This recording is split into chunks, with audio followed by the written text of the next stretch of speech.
Je vous exhorte donc, frères, par les compassions de Dieu, à offrir vos corps comme un sacrifice vivant, saint, agréable à Dieu, ce qui sera de votre part un culte raisonnable. Ne vous conformez pas au siècle présent, mais soyez transformés par le renouvellement de l'intelligence, afin que vous discerniez quelle est la volonté de Dieu, ce qui est bon, agréable et parfait. Parole du Seigneur.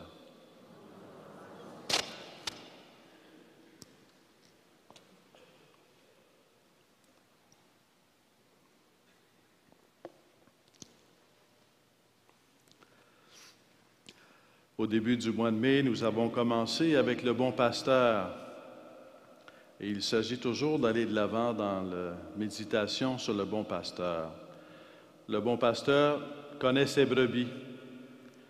Et c'est le mystère de l'incarnation où le Verbe se fait chair pour assumer notre nature humaine, notre langage, et se faire proche, intimement proche de chacun et chacune d'entre nous, plus que nous le sommes de nous-mêmes. Le Verbe se fait chair, mais il a aussi donné sa vie parce que le bon pasteur donne sa vie pour ses brebis. Et c'est le mystère de mort et de résurrection. Mort pour nous, ressuscité pour nous.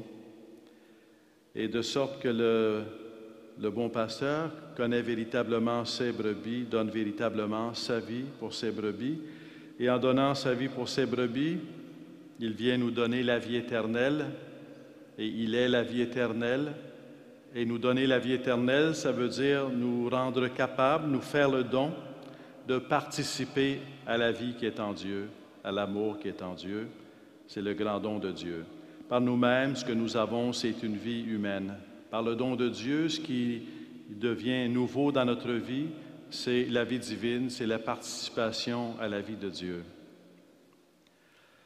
Dans ce récit sur le bon pasteur, dans le chapitre 10 de Saint Jean, on parle aussi des brebis. Les brebis connaissent le bon pasteur. Le bon pasteur connaît ses brebis et ses brebis le connaissent. Les brebis écoutent la voix du bon pasteur. Elles sont attentives à sa voix. Elles reconnaissent sa voix parce qu'elles savent faire la différence quand c'est le bon pasteur qui est en train de leur parler ou quand c'est un voleur qui est en train de leur parler.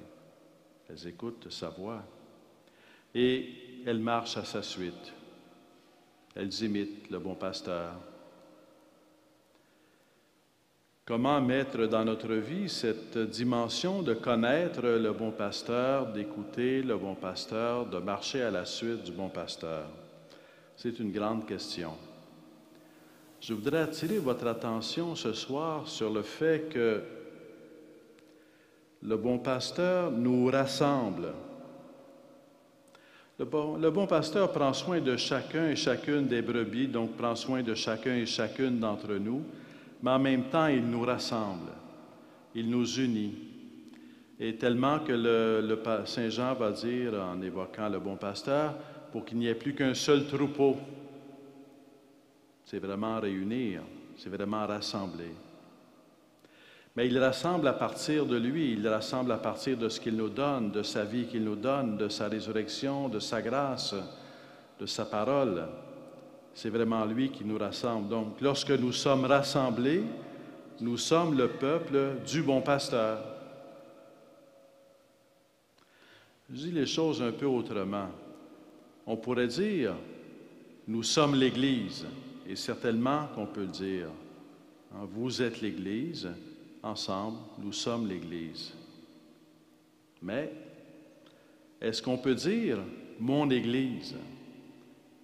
Est-ce que vous pouvez dire « votre Église » ? Est-ce qu'on peut dire « notre Église » ? On peut le dire de façon en mettant les nuances qu'il faut. Mais au sens strict, nous sommes l'Église, mais nous sommes l'Église du bon pasteur. Nous ne sommes pas notre Église. Nous ne sommes pas notre œuvre. Nous sommes l'œuvre de Dieu, l'œuvre de la grâce. Nous sommes l'Église du Seigneur.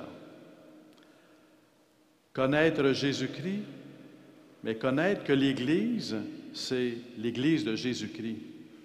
C'est son Église. Être dans l'Église, c'est être dans l'Église de Jésus-Christ. Et c'est un grand mystère parce que ça nous ouvre à une grandeur inouïe du plan de Dieu. Et je dirais à une grandeur inouïe du peuple de Dieu. Jésus sur la croix, mort, il est mort à ce moment-là, son cœur est transpercé, il en coule du sang et de l'eau. De façon classique, toute la grande tradition spirituelle de l'Église, la grande tradition des pères de l'Église, ont vu dans ce cœur transpercé duquel jaillit le sang et l'eau, la source de l'Église. Nous sommes l'Église qui naît du cœur du Christ. Nous sommes l'Église qui naît de son sang versé.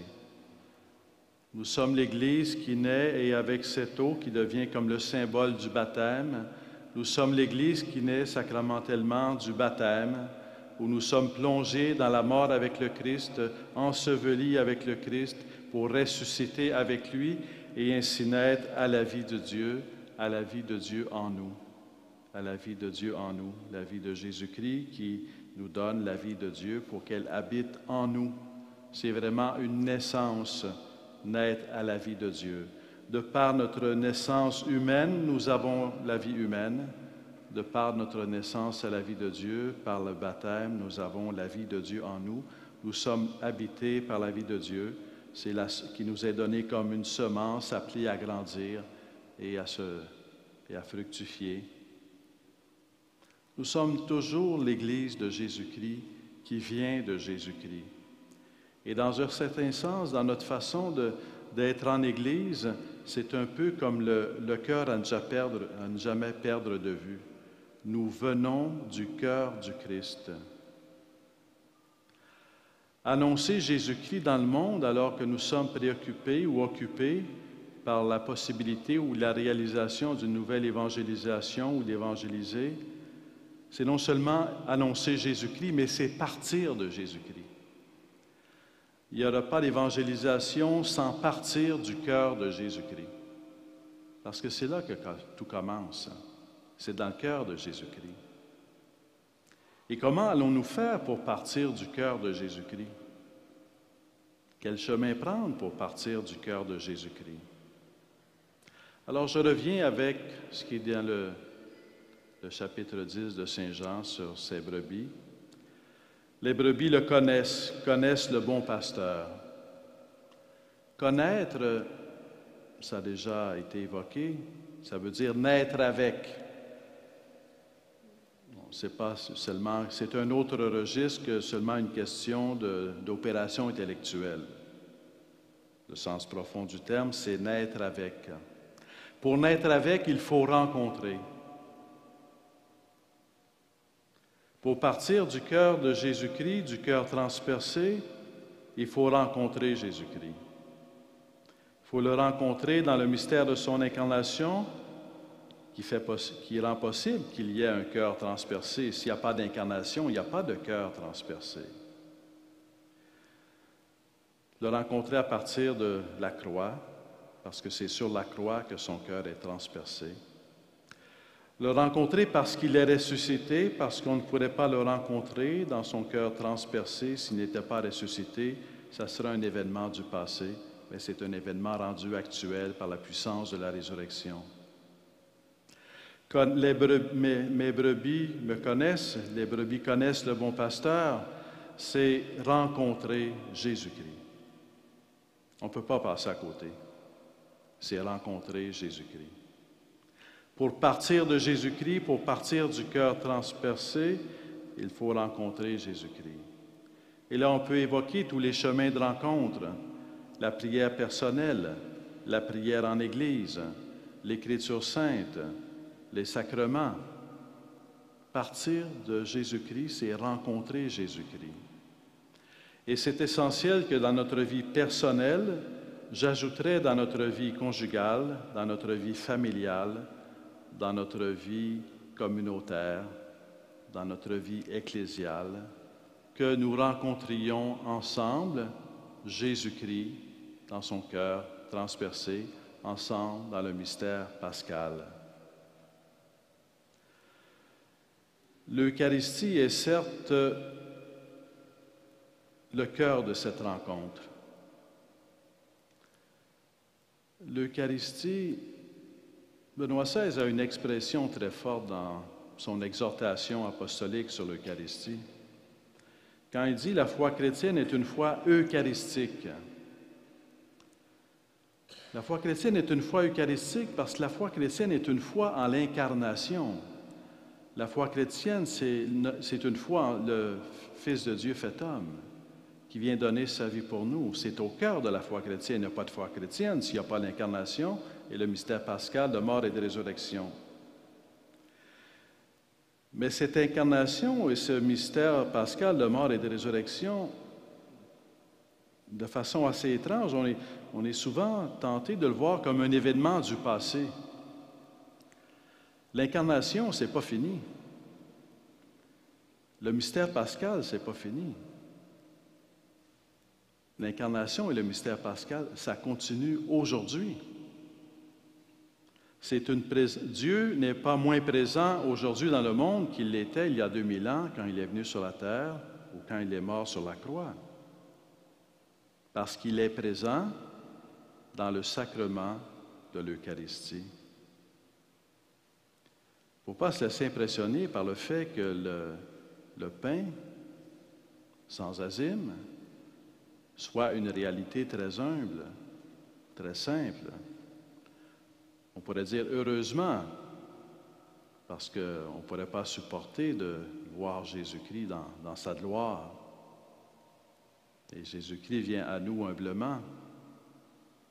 Et il vient dans l'Eucharistie, dans le pain consacré, il vient tel qu'il est.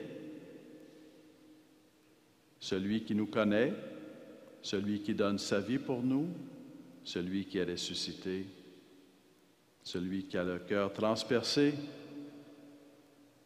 Jésus-Christ, crucifié, ressuscité, est présent dans le pain consacré, dans le vin consacré, et nous pouvons le rencontrer dans le pain consacré, dans le vin consacré. Donc, dans le Saint-Sacrement de l'autel, nous rencontrons Jésus-Christ. Nous allons à la source par excellence. Il y a d'autres sources. Il y a d'autres chemins de rencontre du Seigneur. Il y a d'autres modalités de sa présence. Mais dans l'Eucharistie, c'est Jésus-Christ qui est présent comme, pour ainsi dire, en personne. L'ensemble des sacrements sont des gestes de Jésus-Christ. Dans l'Eucharistie, c'est plus qu'un geste de Jésus-Christ, c'est qu'il est présent en personne, dans son mystère pascal de mort et de résurrection. Donc, aller à la source pour non seulement annoncer Jésus-Christ, mais partir de Jésus-Christ, c'est aller à l'Eucharistie. Si on ne va pas à l'Eucharistie, il n'y en aura pas d'évangélisation. Parce qu'on va s'imaginer que l'évangélisation, c'est un programme qu'on peut réussir à force de projets, de plans. Il en faut, mais ce n'est pas le cœur. Le cœur, c'est Jésus-Christ. Et ce cœur est présent dans nos vies, dans le pain consacré, dans le Saint-Sacrement de l'autel. Lorsque nous communions à l'Eucharistie, nous recevons Jésus-Christ, le Verbe qui s'est fait chair, crucifié et ressuscité. Nous le recevons au fond de notre âme et de notre cœur. Nous le recevons pour qu'il soit la source dans notre vie, source non seulement dans notre vie personnelle, mais source dans notre vie communautaire, parce que c'est ensemble que nous venons le rencontrer, c'est ensemble que nous venons communier. Lorsqu'on rencontre Jésus-Christ dans la source qui nous est donnée, en allant à l'Eucharistie, nous allons à la source, elle est là la source.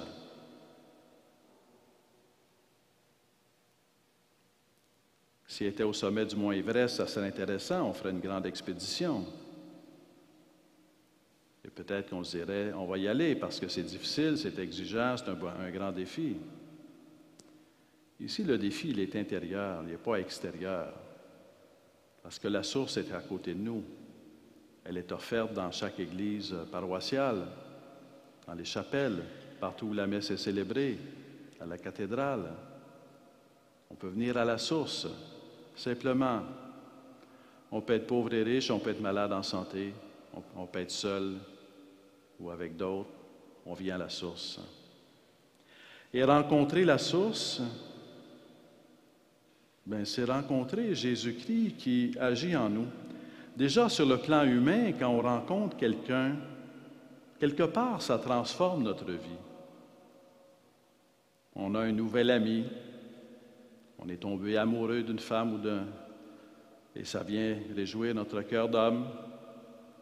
On a un nouvel enfant. On a rencontré des gens intéressants au travail. On a fait un voyage, puis en chemin, on a rencontré quelqu'un avec lequel on a partagé. Ça vient quelque part transformer notre vie. On ne peut pas, sur le plan humain, rencontrer les gens. On espère que ce sont des expériences positives. Ce n'est pas toujours positif, mais ça a un impact sur notre vie.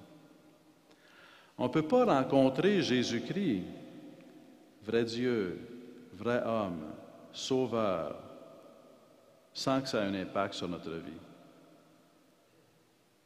Tout est relié à notre disponibilité et à l'ouverture de notre cœur. Et l'impact que Jésus-Christ a dans notre vie quand on le reçoit va au-delà de tout ce qu'on peut concevoir ou imaginer, va au-delà de tout ce qu'on peut saisir, mesurer, calculer. C'est à une échelle infiniment plus grande ce qui se passe dans l'amour.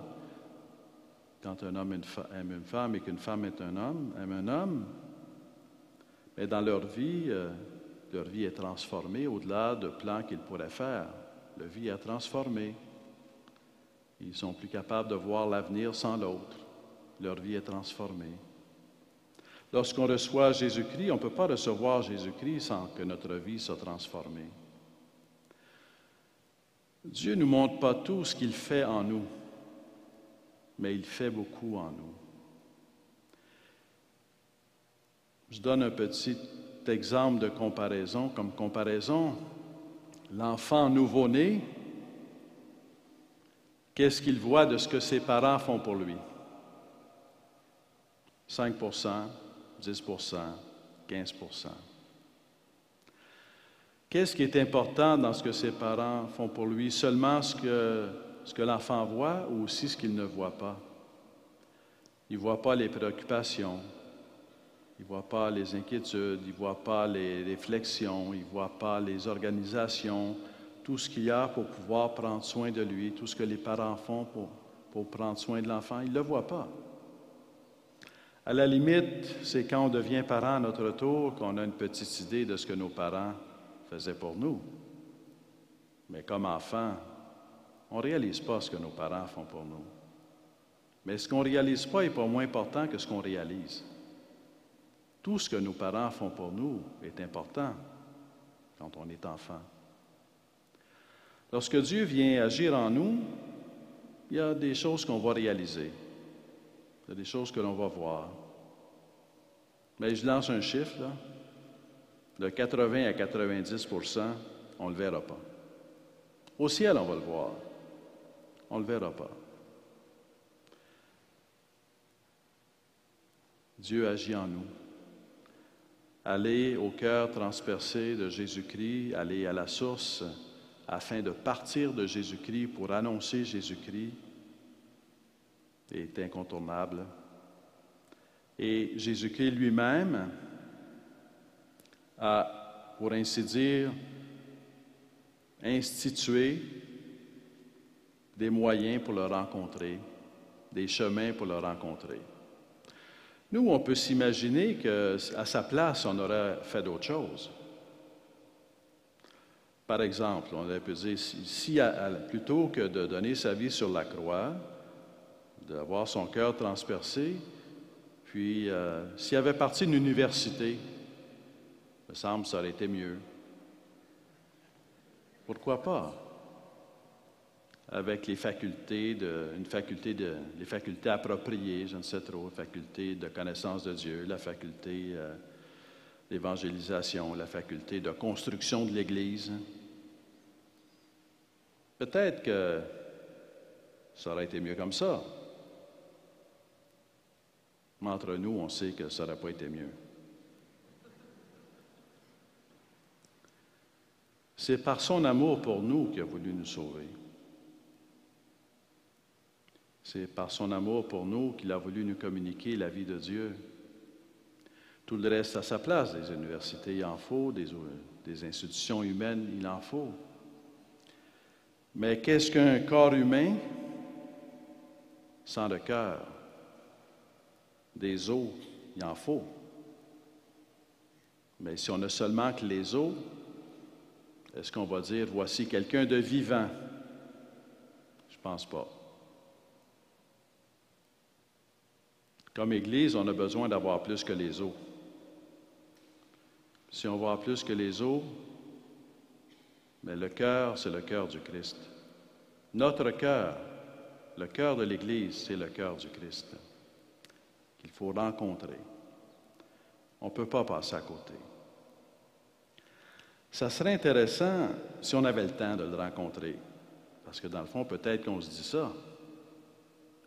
Le problème, c'est que je n'ai pas le temps. Je veux le rencontrer, mais je n'ai pas le temps. Bien, je vous suggère comme question, c'est que peut-être qu'on pourrait remettre en question. On est toujours en train de remettre quelque chose en question. Alors, pourquoi pas remettre en question l'utilisation qu'on fait de notre temps? Pourquoi pas? Le temps, il ne faut pas oublier que c'est un don de Dieu.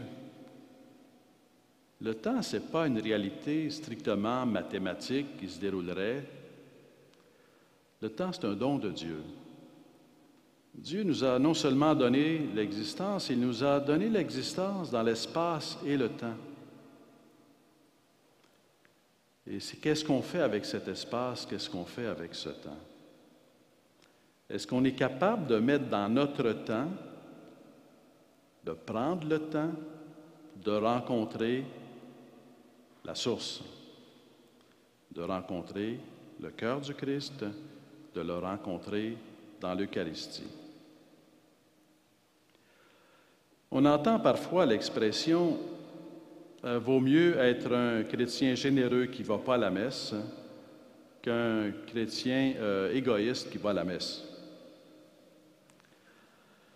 Moi, je n'ai pas de réponse savante à ça, parce qu'on comprend que c'est une figure de style. C'est sûr que l'amour, c'est ce qui nous sauve.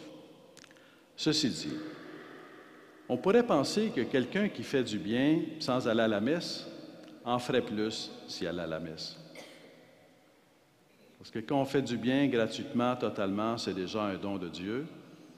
Et pourquoi pas aller à la messe pour remercier pour le don qu'il nous a fait d'aimer les autres? Et pourquoi pas lui demander la grâce d'aimer davantage? Si on est quelqu'un qui va à la messe et qui est plutôt égoïste, qui n'est pas tellement agréable envers les autres, qui est plutôt grognon, ce que je pense qu'on pourrait dire, c'est que s'il n'allait pas à la messe, ça serait pire. Fait que dites-lui pas de ne pas aller à la messe, ça serait pire. Dites-lui encouragez-le à aller à la messe. Ça va vous faire du bien à vous aussi.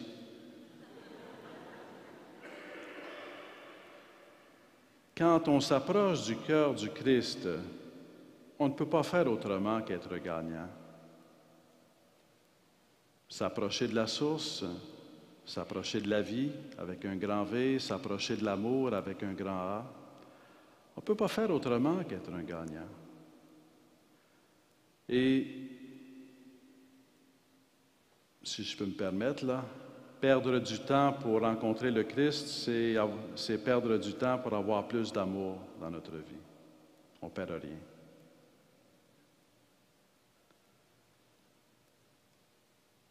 Comment, dans notre vie personnelle, ecclésiale, mettre au cœur,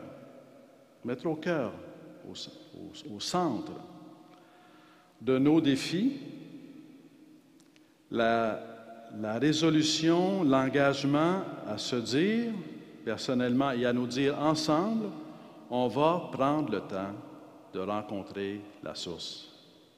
On va prendre le temps de rencontrer le cœur. On va prendre le temps d'aller à la rencontre de Jésus-Christ qui est avec nous dans le Saint-Sacrement de l'autel.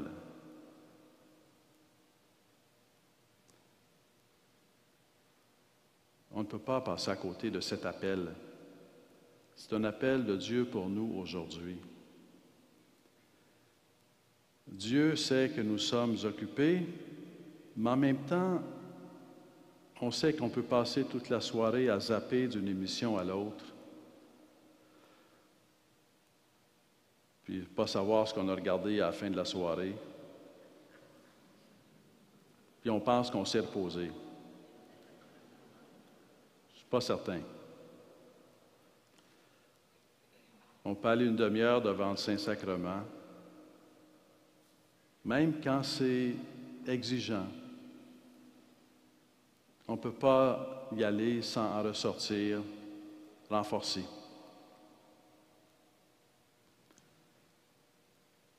C'est un défi personnel comme c'est un défi communautaire.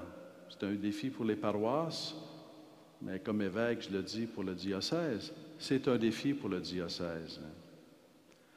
Les problèmes humains ne manquent pas. Les problèmes financiers ne manquent pas. Mais les plus grands problèmes demeurent les problèmes du cœur, les problèmes du cœur humain. Lorsqu'on a un problème, en général, on va voir un spécialiste. Il n'y a pas de plus grand spécialiste du cœur humain que le cœur du Christ. Prenons le temps d'aller rencontrer le cœur du Christ. Ne jamais oublier que non seulement nous sommes l'Église, mais que nous sommes l'Église de Jésus-Christ. Ne jamais l'oublier. Je passe sur un autre registre. Les pères de l'Église, pour parler de l'Église, et le père de Lubac, un grand théologien du 20e siècle, aimait rappeler cette comparaison, comparait l'Église à la Lune. La Lune, on sait qu'il y a les quarts de lune, les pleines lunes, les demi-lunes. Mais ce qu'on sait, c'est que la Lune ne reflète pas sa propre lumière. En elle-même, la Lune, elle n'a pas de lumière. La Lune reflète la lumière du Soleil. L'Église n'a pas en elle-même la lumière divine. L'Église ne peut que refléter la lumière de Dieu, la lumière de Jésus-Christ, la lumière qui vient de Dieu. On ne peut pas refléter la lumière divine si on se coupe de la lumière divine. Et dans ce sens-là, les pères de l'Église disaient qu'il y a des moments où l'Église est un quart de lune, une demi-lune ou une pleine lune, mais c'est toujours à être une pleine lune qu'il faut viser. Une pleine lune, c'est-à-dire être pleinement conscient que la seule lumière que nous pouvons véritablement apporter dans le monde, ça ne sera pas notre lumière, ça va être la lumière de Dieu. Et que la question, c'est quel est notre désir de refléter dans le monde la lumière de Dieu? Si on fait des choses sur le plan humain, c'est pas qu'il n'y a pas de bonnes choses que l'on peut faire. Mais on ne peut pas sauver le monde. L'œuvre de Jésus-Christ, c'est une œuvre de salut. L'œuvre de Jésus-Christ vise le cœur humain, l'âme, l'esprit, le corps, toute la réalité, mais à partir du cœur. Et l'Église, nous existons comme peuple de Dieu pour communiquer au monde la lumière qui vient du Christ. Une lumière toujours actuelle qui nous est donnée et que l'on reçoit pour transformer notre vie et que l'on transmet au monde. Et pour être comme partir de Jésus-Christ, partir de la lumière de Jésus-Christ, Ça demande de ne jamais oublier que nous sommes l'Église de Jésus-Christ. Ça nous demande de rencontrer Jésus-Christ. C'est transformé par Jésus-Christ que nous pouvons aller dans le monde communiquer la lumière du Christ. Dans cette transformation de Jésus-Christ, quelle est la transformation qu'il vient nous apporter? Bien, c'est en regardant Jésus-Christ qu'on la découvre. Jésus-Christ, on a vu, il donne sa vie pour ses brebis. Il fait de sa vie une offrande au Père pour l'humanité. Quand on accueille Jésus-Christ dans notre vie, il vient transformer notre vie pour que notre vie devienne offrande. Pour que notre vie devienne offrande à Dieu pour les autres. Et ça ne peut se faire que par grâce. C'est un don de Dieu. Que notre vie devienne offrande à Dieu, offrande totale, offrande confiante, offrande sans retour, offrande une fois pour toutes, offrande à Dieu pour les autres. Et dans ce sens-là, c'est le sens le plus profond de peuple sacerdotal. Le peuple sacerdotal, ça ne veut pas dire qu'on n'a pas besoin de prêtre parce que tout le monde est prêtre. Le peuple sacerdotal, ça veut dire que l'Église, comme peuple de Dieu, est appelée à exister en tant qu'offrande au Père par le Fils dans l'Esprit. L'Église offerte au Père par le Fils dans l'Esprit. Ça, c'est un peuple sacerdotal.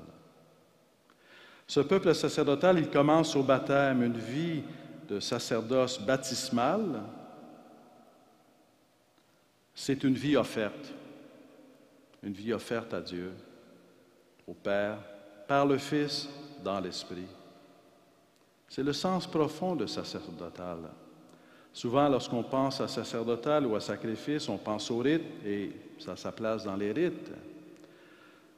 Mais ça commence avec le cœur. C'est la révolution apportée par Jésus-Christ.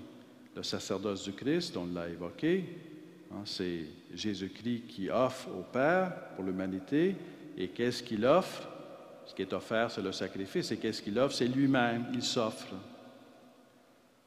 L'Église qui participe à la vie de Jésus-Christ, qui participe à la vie du Fils, qui participe à l'amour du Fils, participe à l'offrande du Fils qui s'offre au Père pour l'humanité. Au sens strict, il n'y en a qu'un qui s'offre au Père, c'est le Fils, dont l'offrande qu'il fait de sa vie au Père, de lui-même au Père, est à la hauteur du don du Père.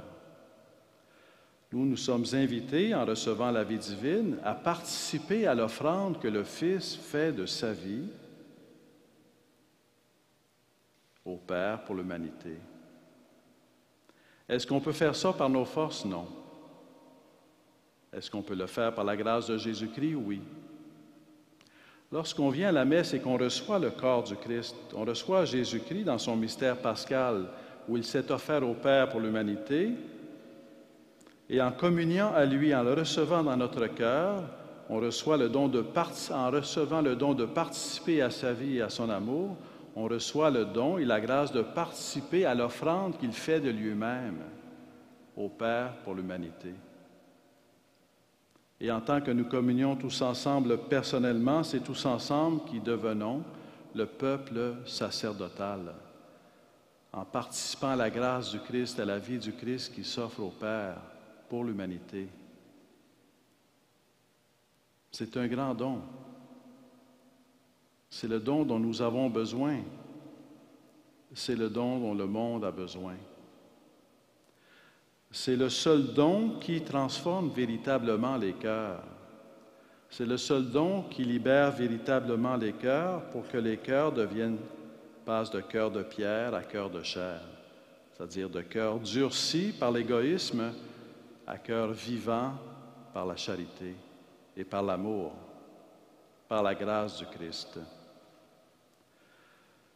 Si nous voulons annoncer Jésus-Christ aujourd'hui, on ne le fera pas autrement qu'en étant un peuple sacerdotal qui s'offre au Père par le Christ dans l'Esprit, par amour pour l'humanité. On ne peut apporter le Christ à l'humanité qu'en aimant l'humanité. qu'en étant un reflet de l'amour de Dieu, une expression de l'amour de Dieu pour l'humanité, qu'en entrant dans le mouvement d'amour de Dieu pour l'humanité. Et le mouvement d'amour de Dieu pour l'humanité, il est centré dans le Christ, le Père qui envoie le Fils dans le monde, le Fils qui donne sa vie, l'Esprit Saint qui nous rend capables de participer à la vie du Fils et qui nous transforme, nous aussi, en amour pour le Père, vers le Père, pour le monde. Donc, être un peuple sacerdotal, ça ne peut se faire autrement qu'en partant de Jésus-Christ, qu'en partant du cœur du Christ, qu'en partant de l'Eucharistie. Partir de l'Eucharistie, c'est la célébration eucharistique, c'est la messe. Partir de l'Eucharistie, c'est aussi l'adoration. Dans un certain sens, on peut aller à la messe sans croire. Dans un certain sens. On peut aller à la messe sans croire en Jésus-Christ, sans croire qu'il est vrai Dieu, vrai homme, sans croire qu'il est présent dans le Saint-Sacrement. On peut y aller pour des raisons humaines, de convivence. Mais on ne peut pas adorer sans la foi. Si on se retrouve devant le Saint-Sacrement exposé et qu'on n'a pas la foi, quelque part, Jésus-Christ va nous toucher notre cœur, il va nous rejoindre. Si on a la foi, il va nourrir notre foi.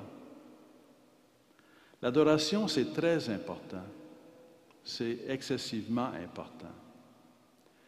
Il n'y aura pas de nouvelle évangélisation sans l'Eucharistie, sans la foi eucharistique. Puis il n'y aura pas de nouvelle évangélisation sans l'adoration.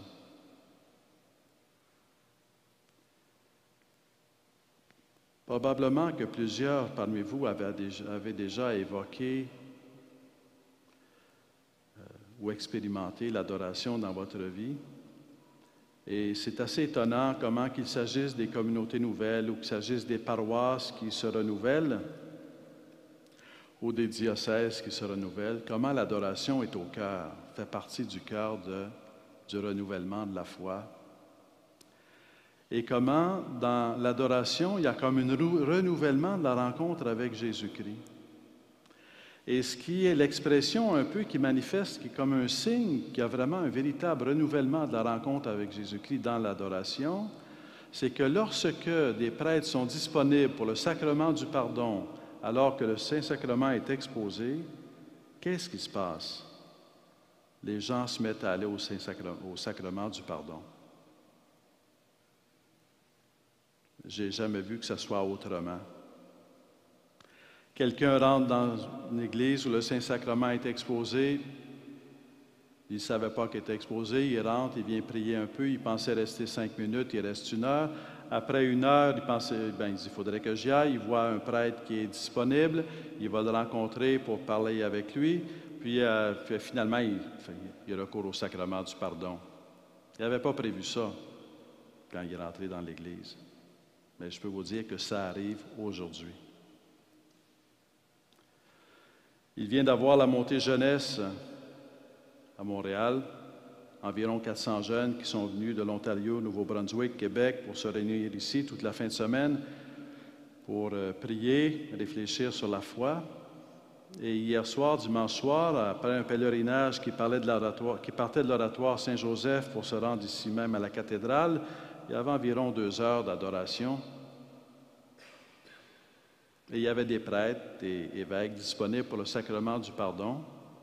Ça n'a pas dérougi pendant 2 heures. Des jeunes touchés par le désir de se rapprocher de Jésus-Christ, de présenter leur cœur à Jésus-Christ, et qui nous interpellent parce que est-ce que nous n'avons pas tous besoin de redécouvrir Jésus-Christ et de redécouvrir l'appel de Jésus-Christ à grandir dans notre amour? La foi chrétienne est une foi eucharistique. L'Eucharistie prend sa source dans le cœur transpercé de Jésus. La brebis qui connaît le bon pasteur, mes brebis me connaissent, c'est la brebis qui prend le temps de connaître Jésus et de rencontrer Jésus-Christ dans son cœur transpercé, dans son mystère pascal, dans l'Eucharistie. Et c'est ainsi que grandit l'amour de Jésus-Christ et que notre vie devient don. Un autre mot pour offrande. Notre vie devient don. Don à la suite de Jésus-Christ, imitation de Jésus-Christ, don dans notre vie conjugale, don dans notre vie familiale, don au travail, don dans la société. Il y a cette magnifique prière de Saint François d'Assise qui est inépuisable, que tous connaissent. « Seigneur, fais de moi un instrument de ta paix. » Bien, pour que ça, le Seigneur, quand on dit « Le Seigneur, fais de moi un instrument de ta paix », c'est par la grâce. Puis la grâce, ça prend des chemins pour la rencontrer, la grâce. Et l'autoroute de la grâce, pour ainsi dire, c'est l'Eucharistie. Il y a d'autres chemins, mais ce n'est pas mauvais des fois d'avoir une grande autoroute. Et certainement que l'Eucharistie est l'autoroute de la grâce. Je vous invite à confier votre vie chrétienne personnelle, familiale, ecclésiale, notre vie chrétienne ecclésiale, à la médiation de Marie. Je vais prier avec vous une prière à Marie qui vient de Saint Louis-Marie Grignon de Montfort. Il y a à peu près 20 ans, je l'avais pris, puis je l'avais adapté, si on veut, pour préparer dans l'optique d'avoir une prière de consécration à Marie, mais de consécration au Sacré-Cœur de Jésus par la médiation de Marie. Alors, ce soir, je vais vous partager cette prière de consécration à Marie, puis la semaine prochaine, je vous partagerai la prière de consécration à Jésus.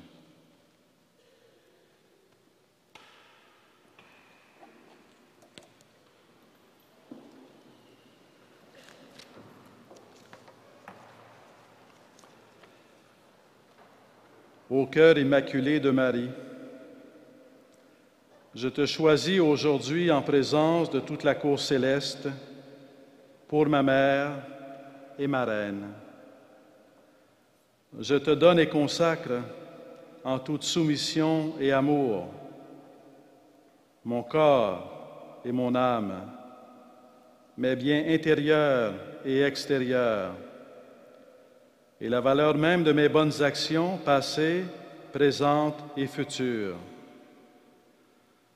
Je te laisse un entier et plein droit de disposer de moi et de tout ce qui m'appartient, sans exception, selon la sagesse du Verbe incarné, à la plus grande gloire de Dieu, dans le temps et l'éternité.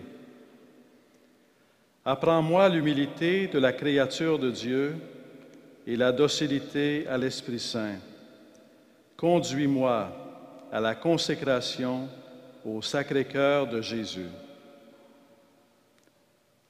Que Dieu Tout-Puissant vous bénisse, le Père, le Fils et le Saint-Esprit.